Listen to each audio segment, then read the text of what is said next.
Carta aos Romanos, capítulo 8.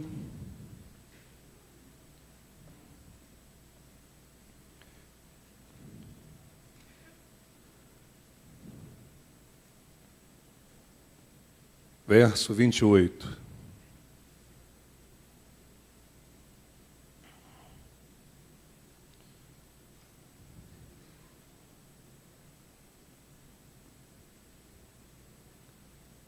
Vamos ler juntos. Sabemos que Deus age em todas as coisas para o bem daqueles que o amam, dos que foram chamados de acordo com o seu propósito. Vamos ler juntos agora em alta voz. Sabemos que Deus age em todas as coisas para o bem daqueles que o amam, dos que foram chamados de acordo com o seu propósito. Oremos agora. Pai, em nome de Jesus, nós precisamos ouvir a Tua voz. Nós queremos ouvir a Tua voz. E cremos que quando lemos a Tua palavra, o Senhor fala conosco. Porque tudo que foi escrito neste livro é fruto de uma inspiração Tua. Homens inspirados por Ti, pelo Teu Espírito, registraram aquilo que o Senhor impeliu eles a registrarem. E agora, Pai, nós queremos nos alimentar com a Tua palavra. Queremos uma revelação da Tua parte para as nossas vidas. Sabemos que o Senhor pode falar conosco por meio de sonhos, de revelação, de profetas. Mas, sobretudo, nós cremos que o Senhor pode falar conosco por meio da Tua palavra. Então, meu Pai, em nome de Jesus, eu rogo a Ti nesta manhã, que use a minha vida e me ajude a transmitir, Pai, aquilo que o Senhor colocou no meu coração, para abençoar todos que estão aqui presentes neste lugar. Todos aqueles que eu conheço, todos aqueles que eu não conheço. Tu sabes, ó Deus, o que nós precisamos ouvir nesta manhã. Tu sabes, ó Deus, o que precisamos receber da Tua parte nesta manhã. E nós estamos com o nosso coração aberto para receber tudo aquilo que o Senhor tem para nos dar nesta manhã. Embora o nosso principal objetivo de vir a este lugar seja oferecer ao Senhor aquilo que o Senhor é digno de receber, que é a nossa adoração, o louvor, a nossa vida, Pai, como um sacrifício vivo e santo e agradável a Ti. No momento em que eu estiver falando, pregando, que o Teu Espírito Santo possa estar dando entendimento e compreensão da Tua palavra para cada pessoa. No momento em que eu estiver pregando, Senhor, que Teu Espírito Santo possa estar convencendo, possa estar mostrando e revelando aos meus irmãos aquilo que o Senhor quer mostrar para cada um deles, Pai. Usa minha vida, Senhor. Eu preciso da Tua graça nesta manhã, da Tua sabedoria, da Tua unção, da Tua inspiração, ó Deus, para ministrar a Tua palavra.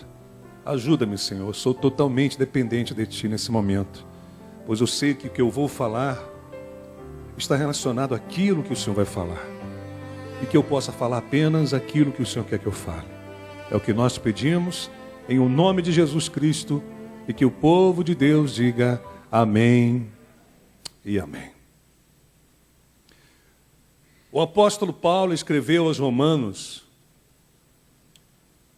um fato, uma verdade sobre Deus. Nesse texto que nós acabamos de ler, Paulo deixa bem claro que Deus é um Deus que está agindo. Deus é um Deus de ação. Deus não é um Deus que está parado. Deus é um Deus que está em movimento. Deus é um Deus que está em ação. E ele faz esta declaração aos romanos: sabemos que Deus age em todas as coisas para o bem daqueles que o amam, dos que foram chamados de acordo com o seu propósito. Eu creio que nós precisamos relembrar essa verdade na nossa vida, principalmente agora que nós estamos chegando nos últimos dias do ano de 2012. Isto porque eu entendo que todos nós aqui tivemos momentos bons e momentos ruins nesse ano. Eu creio que todos nós aqui vivemos momentos em que nos alegramos, mas momentos também que nós choramos. Nós vivemos momentos fáceis na vida, mas momentos difíceis também.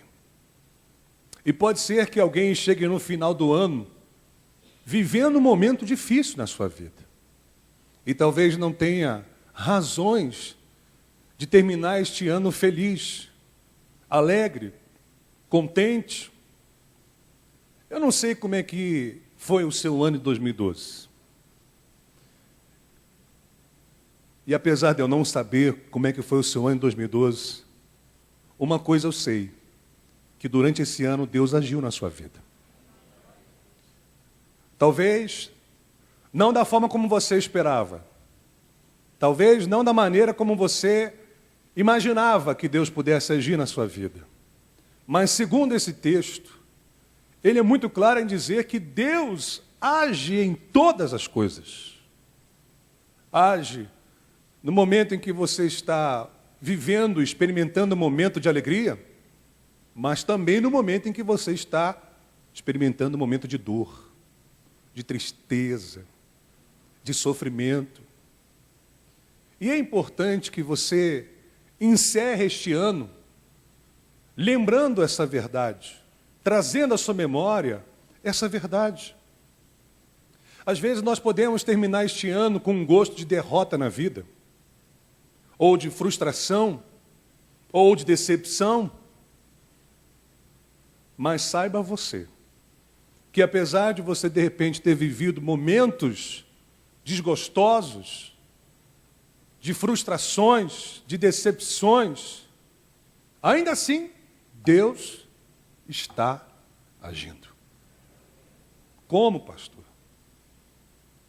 Como que Deus está agindo? Como que Deus está agindo na minha derrota, na minha dor, nas minhas perdas, nas minhas aflições? Eu acredito que, à medida em que nós entendermos esse texto, você vai terminar esse ano de 2012 com uma visão totalmente diferente. E esse é o meu objetivo nessa manhã. De por meio desse texto, desta verdade, disso que Deus falou por meio do apóstolo Paulo, nós possamos abraçar para a nossa vida essa verdade. Deus age. Veja, não agiu, não vai agir. Ele age. Ele age no presente. Deus age em todas as coisas para o bem daqueles que o amam, dos que foram chamados de acordo com o seu propósito. Esse texto revela a soberania de Deus na nossa vida. Esse texto revela que as coisas na nossa vida não acontecem por acaso, por sorte, tanto as coisas boas como as coisas ruins, porque Deus age em todas as coisas. Deus não age apenas em algumas coisas, Deus age em todas as coisas. E diga isso para o seu irmão, Deus age em todas as coisas. Portanto, Deus é um Deus de ação. Repita isso comigo. Deus é um Deus de ação. Deus não está parado. Enquanto eu estou pregando, Ele está agindo. Mas em todas as coisas. Permita-me então explicar para vocês, de uma forma objetiva, como é que Deus agiu na vida daqueles que o amavam, daqueles que foram chamados de acordo com o seu propósito. A primeira verdade que eu quero ressaltar desse texto é a primeira parte. Deus age em todas as coisas para o bem. Repita isso comigo. Deus age em todas as coisas para o bem. Eu vou pegar emprestado da Escritura alguns personagens bíblicos que nós lemos na palavra de Deus e que sabemos pela Escritura que Deus agiu na vida deles, realmente em todas as coisas, inclusive nas experiências mais difíceis que eles viveram. Vou mostrar para vocês. Ao ler a Escritura, começando por Gênesis, você vai tomar conhecimento de um homem chamado José. José era o filho mais novo de Jacó. Era muito amado pelo seu pai, muito querido pelo seu pai, mas odiado pelos seus irmãos. Devido à atenção especial que o seu pai dava a ele, e também por causa dos sonhos que ele compartilhava com seus irmãos, tudo isso gerou uma inveja, um ódio que desencadeou numa rejeição da parte dos seus irmãos para com José. Um dos maiores problemas que José viveu na sua vida ocorreu na sua família. E ele sofreu com a rejeição. A rejeição foi tão grande que os seus irmãos tiveram a coragem de vendê-lo aos medianitas, porque não queriam José perto deles, porque José era um incômodo. José lhes fazia mal. A presença de José era desagradável para eles, porque José atraía toda a atenção do seu pai, não deixando nenhuma atenção do pai para os demais irmãos. Então você vai ver que José foi extremamente rejeitado pelos seus irmãos. Devido a essa rejeição, seus irmãos o venderam aos medianitas. Os medianitas venderam José para Potifar, um oficial de Faraó. Torna-se escravo de Potifar. Depois ele é caluniado pela mulher de Potifar, e por isso ele é preso, e fica anos ali na prisão. Depois de tudo isso, a Bíblia diz que Faraó teve um sonho que ninguém conseguiu explicar, e aí um copeiro do rei lembrou que havia conhecido um rapaz chamado José na prisão, que havia interpretado o seu sonho, e que ele tinha convicção de que este rapaz poderia interpretar o sonho do rei. Mas esse copeiro havia esquecido de José quando ele havia saído da prisão. Então, mediante essa informação, o rei então ordenou que chamasse José para explicar e interpretar os seus sonhos. Deus concedeu graça a José, que interpretou perfeitamente o sonho de Faraó, e mediante isso, Faraó entendeu que José era um homem especial e o único homem no seu reinado capaz de administrar a sua nação. Colocou a nação dele nas mãos de José. Depois de algum tempo, devido à fome, os irmãos de José vão comprar comida lá no Egito. Com quem eles se encontram? Com José. Depois de um tempo, José se revela aos seus irmãos. Eles vão para o Egito, juntamente com seu pai, e passam os últimos dias das suas vidas no Egito, sendo cuidado por José, por aquele irmão que eles haviam rejeitado. E antes de terminar a história de José, José então revela aos seus irmãos o porquê de tudo aquilo. E é onde nós chegamos, em Gênesis, no capítulo 50. Vai lá comigo.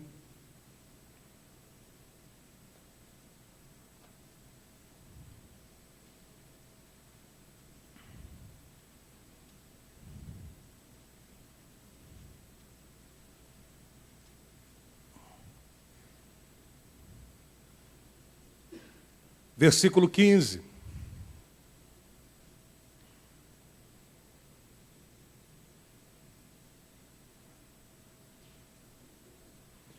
Quantos acharam? Digo amém. Gênesis capítulo 50, versículo 15 diz: vendo os irmãos de José que seu pai havia morrido, disseram: e se José tiver rancor contra nós e resolver retribuir todo o mal que lhes causamos? Então mandaram recado a José dizendo: antes de morrer teu pai nos ordenou que te disséssemos o seguinte: peço-lhe que perdoe os erros e pecados de seus irmãos que o trataram com tanta maldade. Agora, pois, perdoa os pecados dos servos do Deus do teu pai. Quando recebeu o recado, José chorou. Depois vieram seus irmãos, prostraram-se diante dele e disseram: aqui estamos, somos teus escravos. Observe o que José disse. José, porém, lhe disse: não tenho medo, estaria eu no lugar de Deus? Observe agora como é que José entendeu que Deus age em todas as coisas para o bem. Vocês planejaram o mal contra mim, mas Deus o tornou em bem, para que hoje fosse preservada a vida de muitos.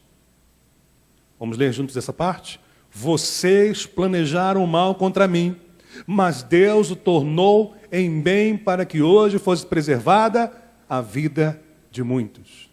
Perguntam os irmãos: Deus agiu para o bem de José? Sim ou não? Sim. Mas como Deus agiu? De que forma Deus agiu? Mediante as maldades dos seus irmãos. Mediante a rejeição dos seus irmãos.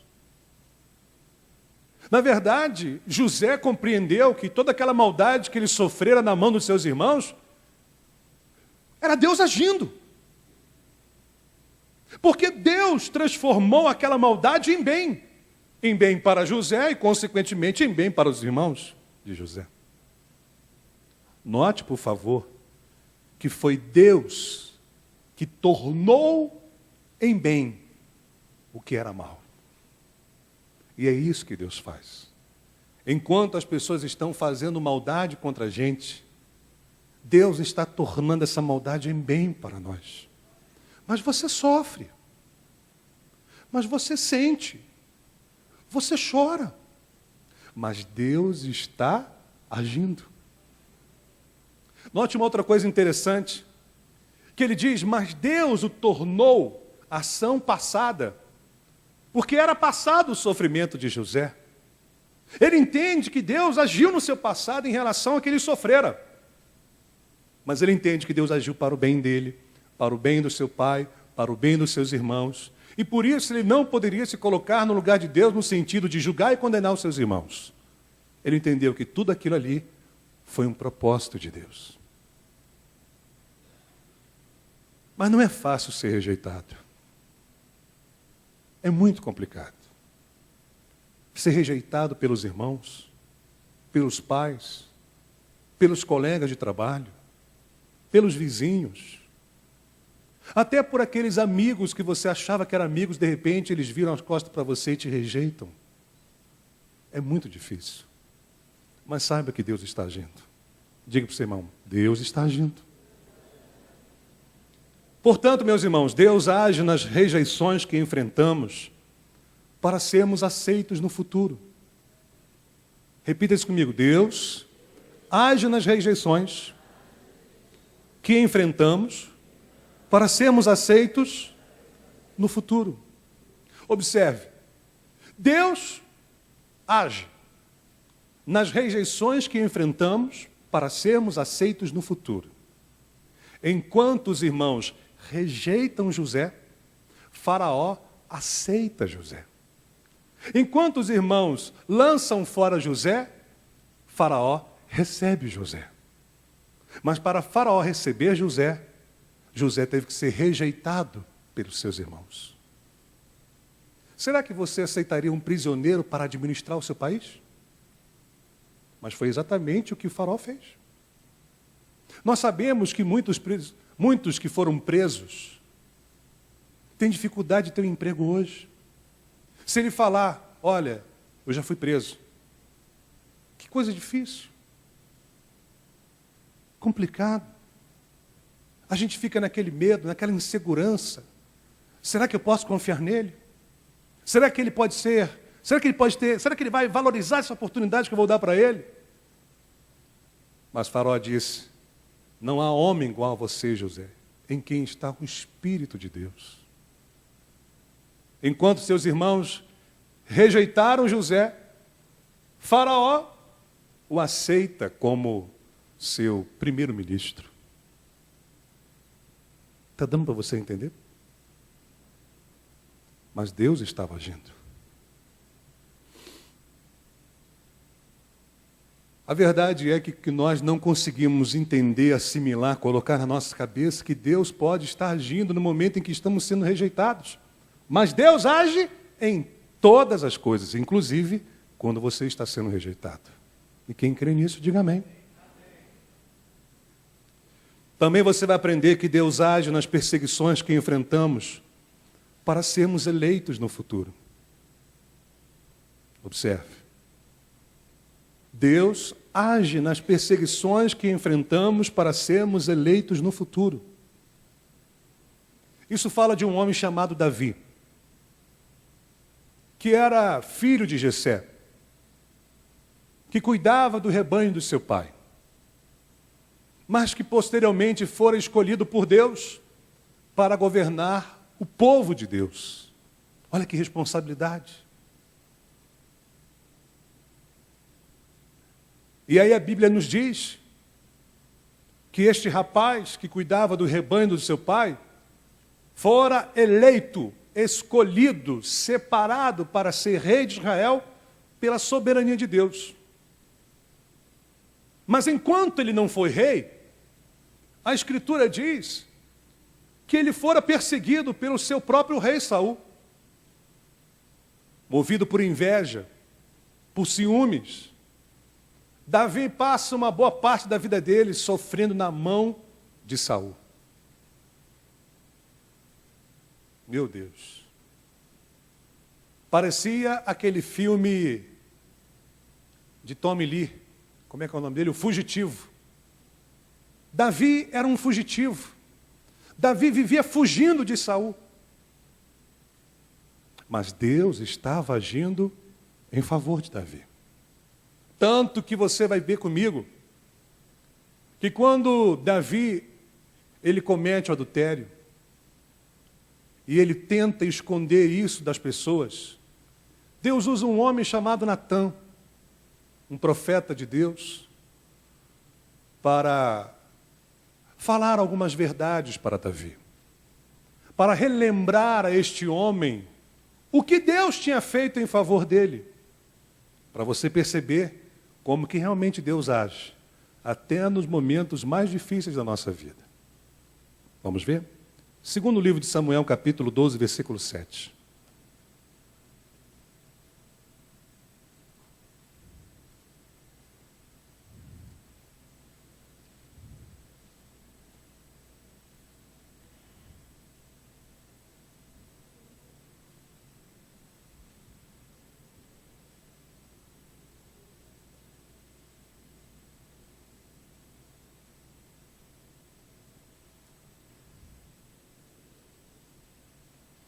Observe o que Deus falou para Davi, quando expõe para o mesmo o seu pecado. Versículo 7. Você é esse homem, disse Natã a Davi. E continuou. Assim diz o Senhor, o Deus de Israel. Eu o ungi rei de Israel. Observe. E o livrei das mãos de Saul. Dei-lhe a casa as mulheres do seu Senhor, dei-lhe a nação de Israel e Judá. E se tudo isso não fosse suficiente, eu lhe teria dado mais ainda. Sabe o que Deus está falando aqui para Davi?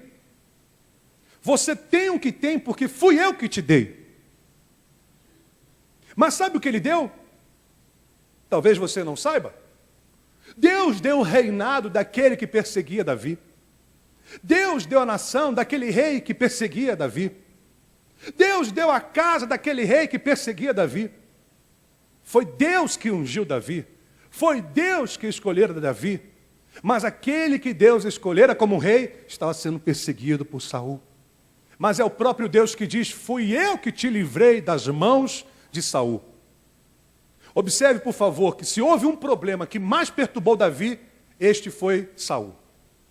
Tanto que o enfoque de Deus aqui não está nas lutas que Davi enfrentou com os filisteus, mas sim no sofrimento que ele passou na mão de Saul. E Deus disse: fui eu que te livrei das mãos dele. Foi Deus que livrou Davi das mãos de Saul. Saul perseguia Davi. Saul era o primeiro inimigo de Davi. Mas Deus livrou. Deus estava agindo. Sim ou não, irmãos? Sim. Quantos de nós somos perseguidos por pessoas que até nós ajudamos, que nós até abençoamos, como Davi? Davi era escudeiro de Saul. Davi era o principal comandante do exército de Saul. Davi ganhava as maiores batalhas de Israel em favor de Saul.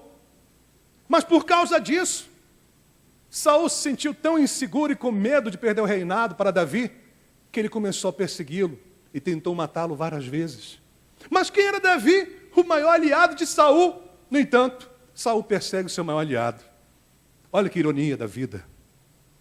Mas aqui está escrito: assim diz o Senhor Deus de Israel, eu ungi rei de Israel. Observe, quem elegeu Davi como rei de Israel foi Deus. Quem ungiu Davi como rei foi Deus. Quem deu o reinado para Davi foi Deus. No entanto, Davi estava sendo perseguido pelo rei de Israel. Veja, por um lado, Davi é perseguido. Mas essa perseguição acabou desencadeando na eleição de Davi como rei de Israel. Que coisa, né, irmãos? Percebe como é que Deus age? No momento em que você está sendo perseguido por um rei, Deus está trabalhando para te eleger lá na frente. Depois de toda a perseguição que Davi enfrentou de Saul, a Escritura diz que primeiro Davi foi eleito e escolhido por Judá. E depois de um tempo é que ele foi também eleito como rei sobre as demais tribos de Israel. Quem é que você acha que fez isso? Deus. Deus age nas perseguições que enfrentamos para sermos eleitos no futuro. Está dando para você entender como é que Deus age em todas as coisas? Até nas perseguições que você sofre. Quando você é perseguido é porque alguém está querendo te fazer um mal. É porque alguém não gosta de você. É porque alguém se incomoda com você. É porque alguém não escolheu você para o bem dela. Ela enxerga você como uma ameaça. No entanto, Deus escolheu Davi para ser o rei de Israel. Deus age nas perdas que enfrentamos para ter ganhos no futuro. Você pode repetir isso comigo? Deus age nas perdas que enfrentamos para termos ganhos no futuro. Tem certos ganhos que você terá no futuro se você sofrer perdas hoje. E certamente nesse ano nós tivemos algumas perdas. Mas Deus também age nas perdas. Lembre-se que Deus age em todas as coisas, até mesmo nas perdas. E quando a gente fala em perdas, não tem como a gente não lembrar de um homem chamado Jó. Jó foi um homem que sofreu muitas perdas. Ele perdeu todos os seus filhos, todos os seus bens e também a sua saúde. Jó sabia o que era perda. Mas em meio a essas perdas que ele sofreu, ele ganhou coisa que ele não tinha. Ele ganhou algo que ele não tinha na sua vida. Sabe o que era? Uma visão perfeita de Deus. Ele só teve esta visão perfeita de Deus em meio às suas perdas. Ao perder bens materiais, ao perder a saúde, ao perder os seus filhos, ele teve um ganho na sua vida. E depois desse ganho que ele teve, principal, diz a Escritura que ele teve de volta tudo aquilo que ele havia perdido. Mas, um detalhe, em dobro. E a Bíblia deixa bem claro que tudo isso foi feito pelo nosso Deus. Sem intervenção nenhuma de homem, só pelo próprio Deus. Tanto é que se você ler Jó, vai lá comigo. Eu acredito que todos nós aqui já conhecemos um pouquinho a história de Jó, né? Mas já fiz um resumo para você. Jó, capítulo 42.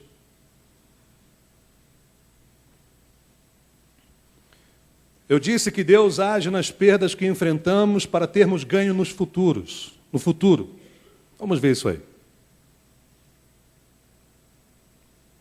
Jó, capítulo 42, verso 1.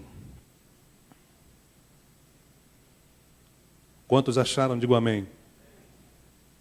Então Jó respondeu ao Senhor: sei que podes fazer todas as coisas, nenhum dos teus planos pode ser frustrado.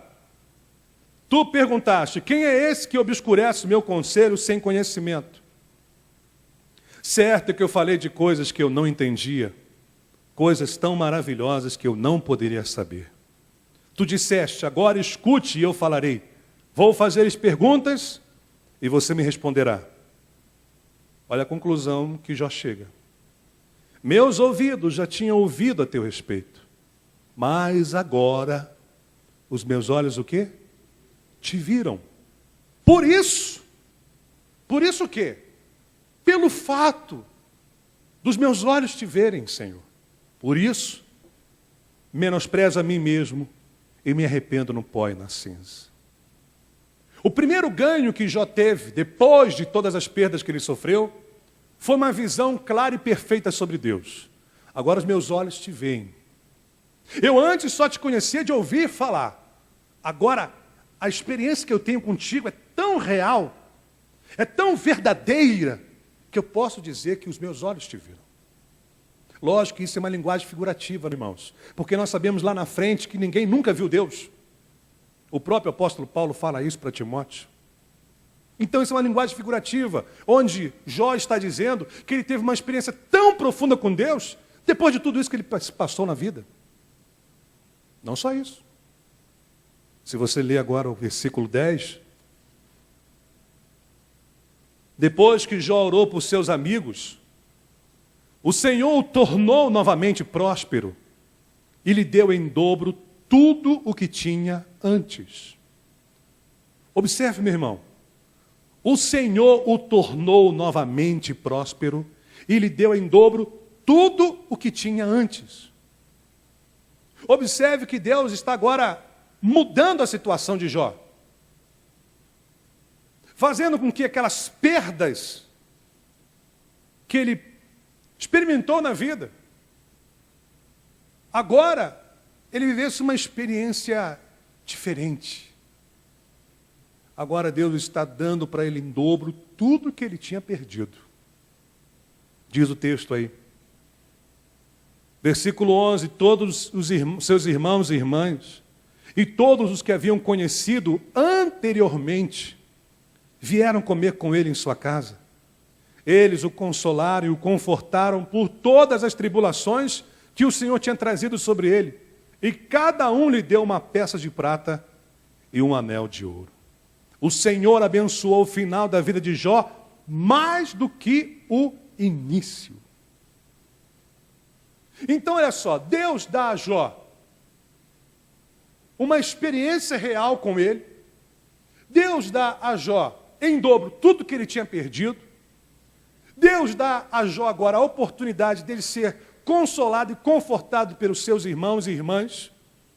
Deus também abençoa o final da vida de Jó mais do que o início da vida dele.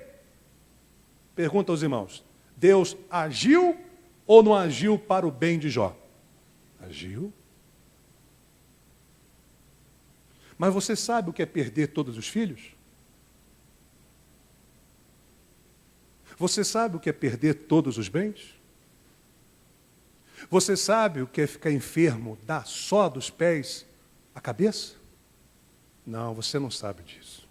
Nem eu. Mas esse homem sabe. Você entende por que Paulo fala em Romanos 8, 28? Deus age em todas as coisas para o bem? Esse homem experimentou isso. Deus age nas humilhações que enfrentamos para sermos exaltados no futuro. Repita isso comigo. Deus age nas humilhações que enfrentamos para sermos exaltados no futuro.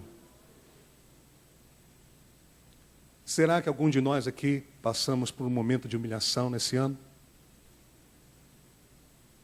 Será que você teve que se humilhar diante de uma situação? Será que você teve que experimentar essa situação tão difícil de humilhação? A palavra de Deus fala de um homem chamado Jesus. Conhece ele? Já ouviu falar sobre ele? Se tem uma experiência que a Escritura ressalta da vida de Jesus, é a sua humilhação.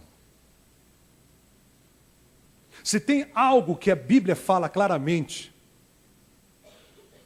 que marcou a vida de Jesus, foi a humilhação.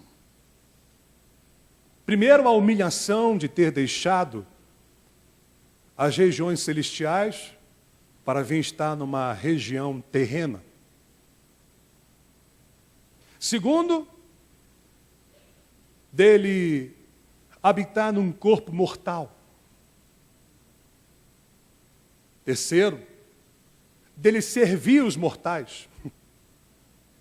Quarto, dele ser condenado como um criminoso e ser crucificado como um criminoso sem ser criminoso, e ser humilhado numa cruz, e ser morto vergonhosamente.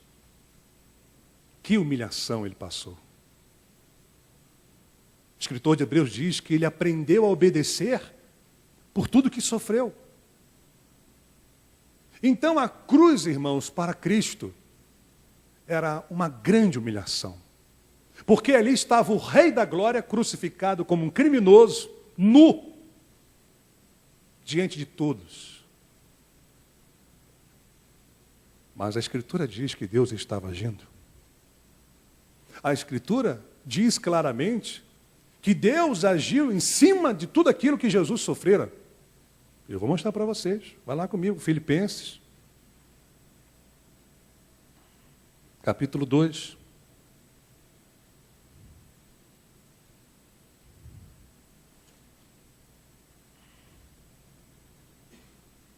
Verso 5. Lembre-se, foi Deus que tornou a maldade dos irmãos de José em bem. Foi Deus que ungiu, escolheu, elegeu Davi como rei.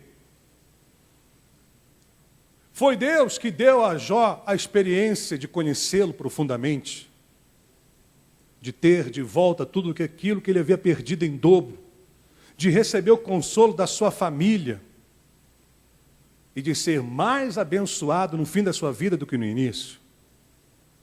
E agora o apóstolo Paulo vai dizer para todos nós aqui nesta manhã que o fato de Jesus ter experimentado a humilhação fez Deus agir em relação a ele.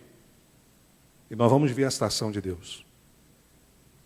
Versículo 5. Seja a atitude de vocês a mesma de Cristo Jesus. Quantos ainda estão acordados, digam aleluia.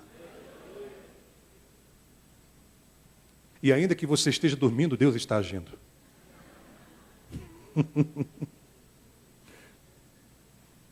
Que embora sendo Deus, não considerou que o ser igual a Deus era algo que devia pegar-se, mas esvaziou-se a si mesmo, vindo a ser servo, tornando-se semelhante aos homens, e sendo encontrado em forma humana, humilhou-se a si mesmo, e foi obediente à morte e morte de cruz. Por isso o quê?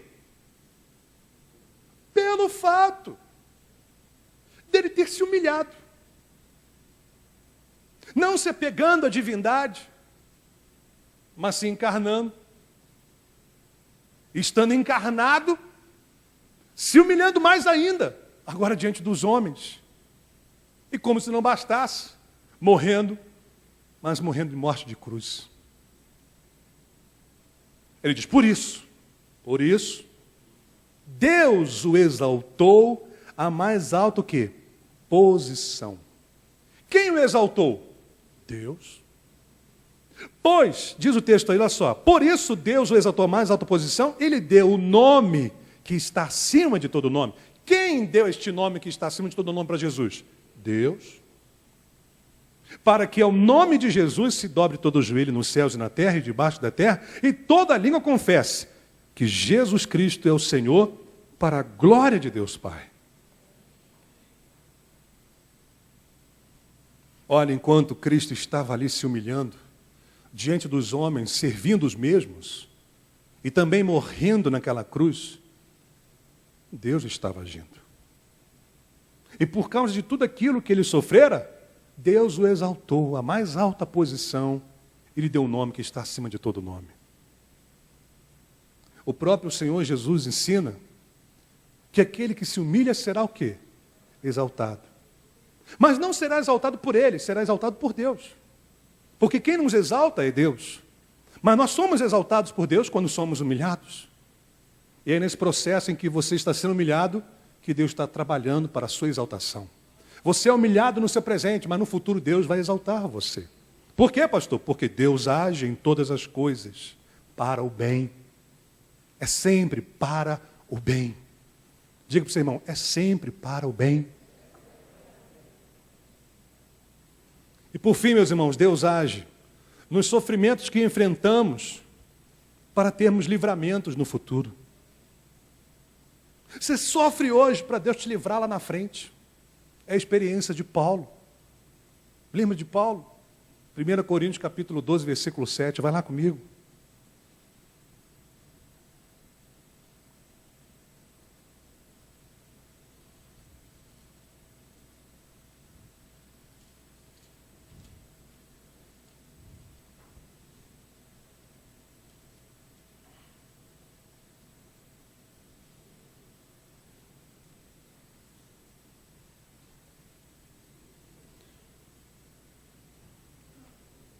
Eu falei 1 Coríntios, né? É 2 Coríntios, desculpe.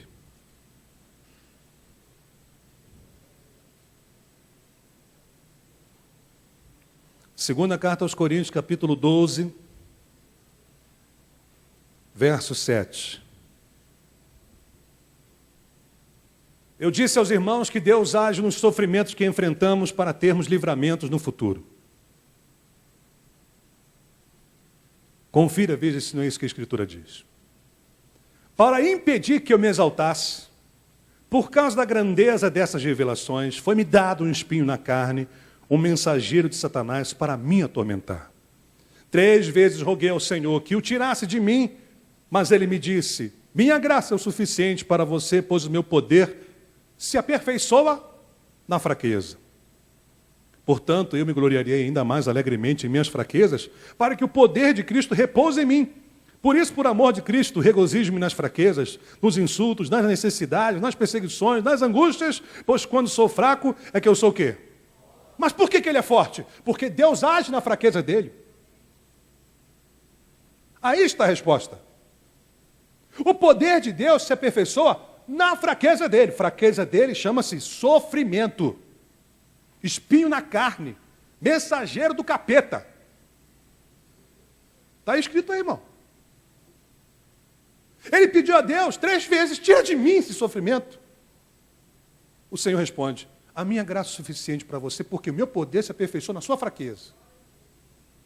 Mas para que Deus fez isso? Porque Deus deixou Paulo curtir um sofrimento? Para livrá-lo de um outro problema maior. Qual era o problema? O orgulho. Ora, Paulo tinha tantas revelações da parte de Deus que ele poderia se orgulhar por causa disso. Então o que é que Deus fez? Deus deixou um sofrimento vir sobre Paulo para murchar a bola dele, para ele sempre se lembrar que ele é ser humano dependente de Deus e fazer ele entender que Deus o fortalece quando ele está fraco. Por isso Paulo reage. De que maneira? Agora eu vou me alegrar ainda mais, porque eu sei que quando eu sou fraco, ou quando eu estou fraco, é que eu sou forte. Mas é a força dele? Não, é a força que vem de Deus.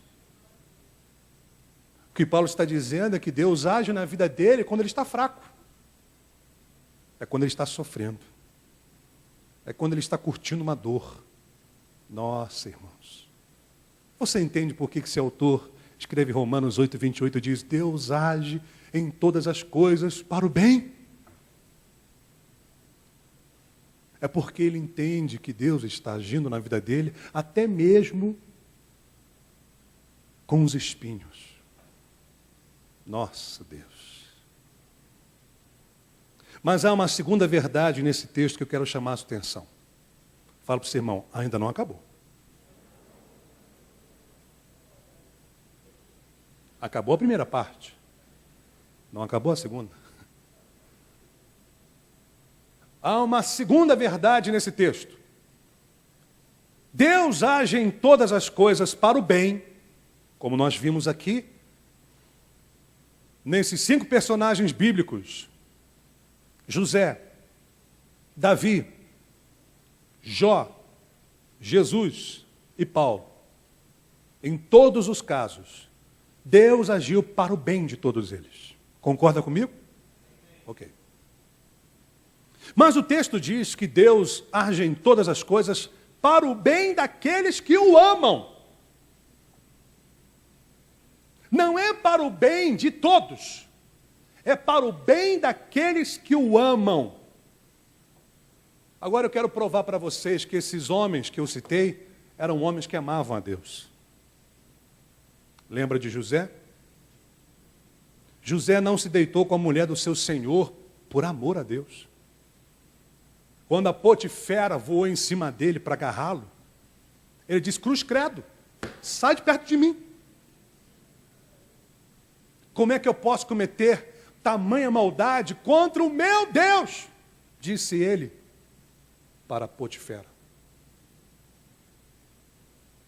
O que impediu José de se deitar com a mulher do seu senhor foi o amor, o temor que ele tinha de Deus. Lembra de Davi? Davi não matou Saul por temor a Deus. E olha que ele teve muitas oportunidades de matar o sem vergonha, mas ele não matou. E ele diz que ele não matou porque ele sabia que Saul fora ungido por Deus. Nossa, Deus. Lembra de Jó? Jó não amaldiçoou o seu Deus depois de estar doente da cabeça à planta dos pés. A mulher dele disse assim: meu filho, amaldiçoa teu Deus e morre. Ele disse: mulher, você endoidou? Você não sabe o que fala? Vamos aceitar só o bem de Deus e não o mal? E diz o texto: e mesmo assim Jó não pecou contra Deus. Por que ele não pecou? Porque ele amava a Deus. Vai pegar a ficha desse homem. Deus traz o currículo dele para o capeta. Viste, meu servo Jó? Não há ninguém como ele. Homem temente, que se desvia do mal. Temente a mim. Olha só. Jó amava a Deus. Amava ou não amava? Lembra de Jesus? Jesus não fugiu da cruz. Você sabe por que ele não fugiu da cruz? Porque ele amava o seu Pai. Porque ele queria fazer a vontade do Pai. E a vontade do Pai era a cruz. Então ele se sujeitou à cruz. Ele até disse: Pai, se for possível, tira de mim esse cálice, mas que seja feita a tua vontade. O que Cristo não queria era desagradar, desapontar o seu Pai, porque ele o amava. Lembra de Paulo? Nossa, irmãos, Paulo tinha todos os motivos para reclamar com Deus, para exigir de Deus alguma coisa. Mas a Bíblia diz que Paulo não reclamou de nada, pelo contrário, ele se contentou com aquela situação. Tá bom, Já que é assim que o teu poder se aperfeiçoa em mim, então manda problema para mim mesmo. Eu quero continuar dependendo de ti, Senhor. Eu quero que o teu poder se aperfeiçoe em mim. Ele não murmurou, ele não reclamou, ele não ficou indignado, ele não ficou chateado, ele não fez piquinho para Deus. Nada disso, irmãos. Que isso? Ele até louva a Deus. Ele até exalta a Deus. Ele até ressalta o poder de Deus na fraqueza dele. Ele diz, eu me gloriarei e me alegrarei mais ainda em quem? No meu Deus, porque o poder dele se aperfeiçoa na minha fraqueza. Ele não está reclamando de Deus, ele está alegre com Deus. Certamente era um homem que amava a Deus. Deus age para o bem daqueles que o amam. Deus age para o bem daqueles que abrem mão da prostituição. Deus age para o bem daqueles que abrem mão do homicídio. Deus age para o bem daqueles que abrem mão da murmuração, da ingratidão, que em vez de murmurar, adoram a Deus em meias perdas. Deus age para o bem daqueles que abrem mão da própria vida por amor a Ele, que foi o caso de Jesus. Deus age para o bem daqueles que o adoram e exaltam, mesmo na dor. No caso de Paulo. Realmente, eu tenho que concordar com Paulo que Deus age para o bem daqueles que o amam. Mas tem uma terceira verdade aí, querido. O texto diz que Deus age em todas as coisas para o bem daqueles que o amam. Vírgula. Dos que foram chamados de acordo com o seu propósito. Será que esses homens tinham algum chamado de Deus? Porque Deus age para o bem daqueles que o amam, dos que foram chamados de acordo com o propósito de Deus. Será que Deus tinha um propósito para José? Tinha, porque desde novinho, Deus já dava sonhos para José, dizendo que os seus irmãos e seus pais iriam se humilhar diante dele. O próprio José disse que Deus tornou aquela maldade em bem para livrar a sua família, os seus parentes da morte. Era propósito de Deus que José passasse por tudo que passou, irmãos, só para livrar os familiares da morte. Deus tinha um chamado para José, sim.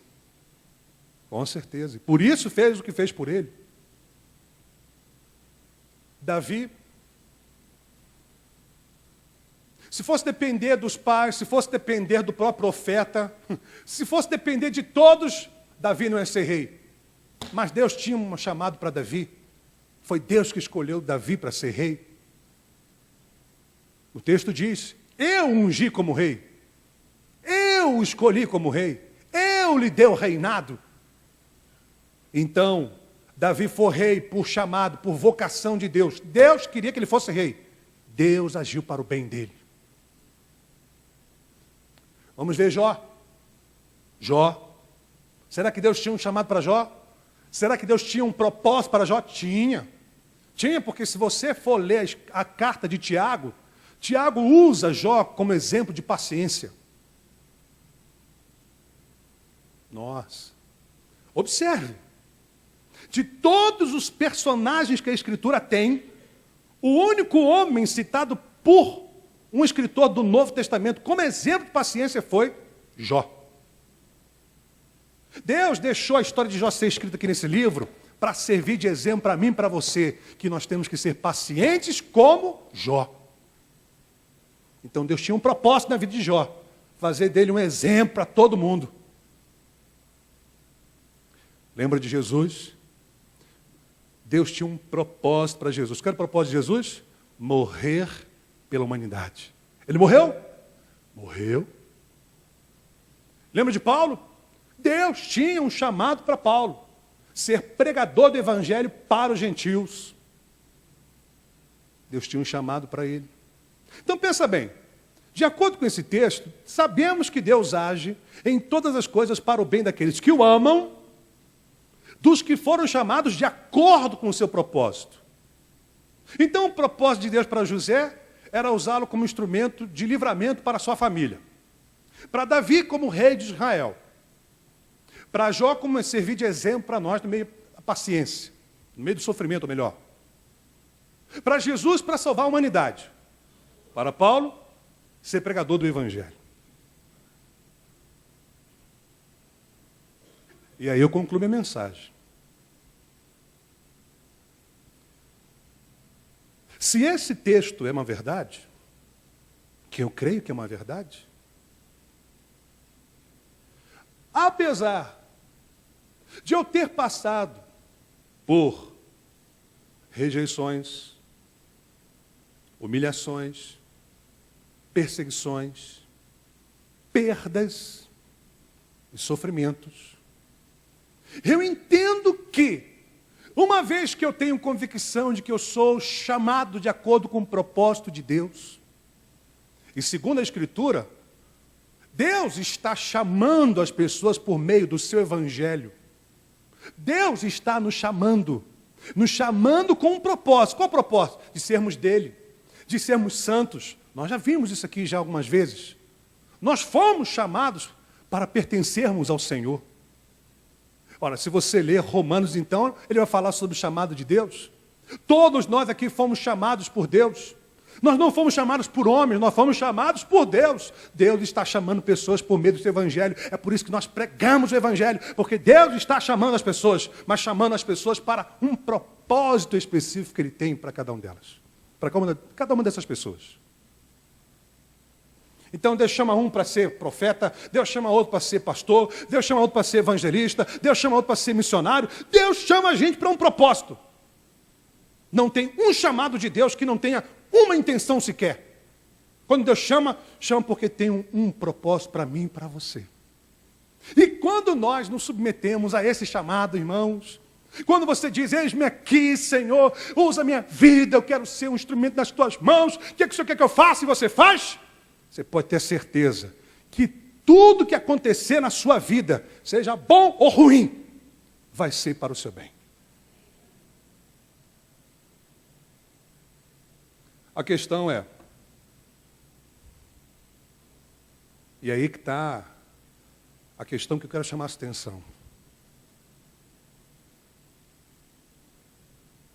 O que é mais importante, pastor, diante de tudo isso? Termine o ano amando a Deus. Porque Deus age para o bem daqueles que o amam.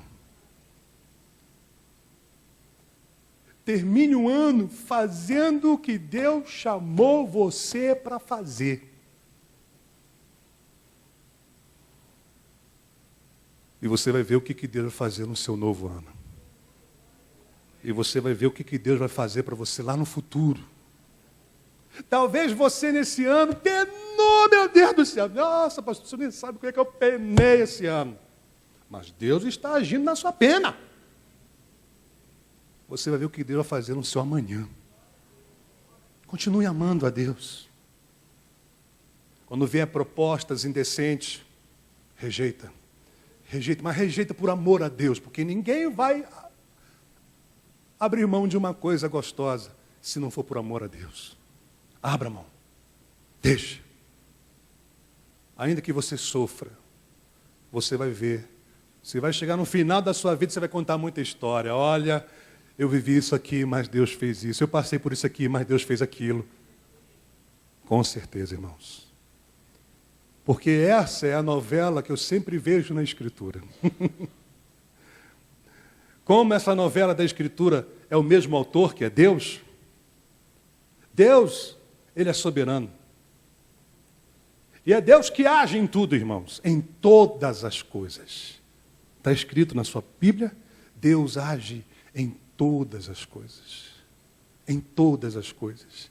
Diga comigo, em todas as coisas.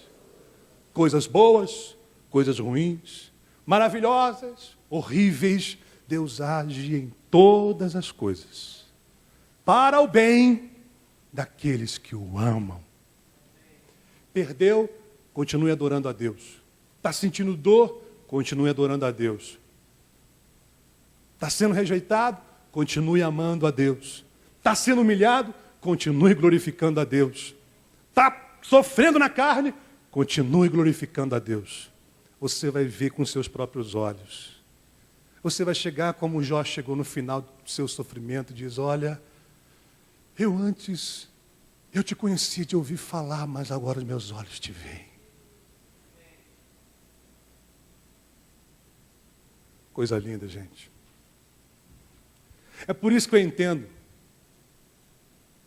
que o melhor ainda está por vir. O melhor ainda está por vir. Nosso maior desafio hoje é amar a Deus e cumprir com o chamado que Ele nos deu. Fique firme, fala para o teu irmão, fique firme. Fique firme, irmão. Faça o que Deus chamou você para fazer. Continue cumprindo o propósito de Deus na sua vida. Se Deus me chamou para ser pastor, eu vou continuar pastoreando, eu vou continuar pregando, eu vou continuar ensinando. Venha o que vier, aconteça o que acontecer, irmão. Eu creio que Deus está agindo em todas as coisas.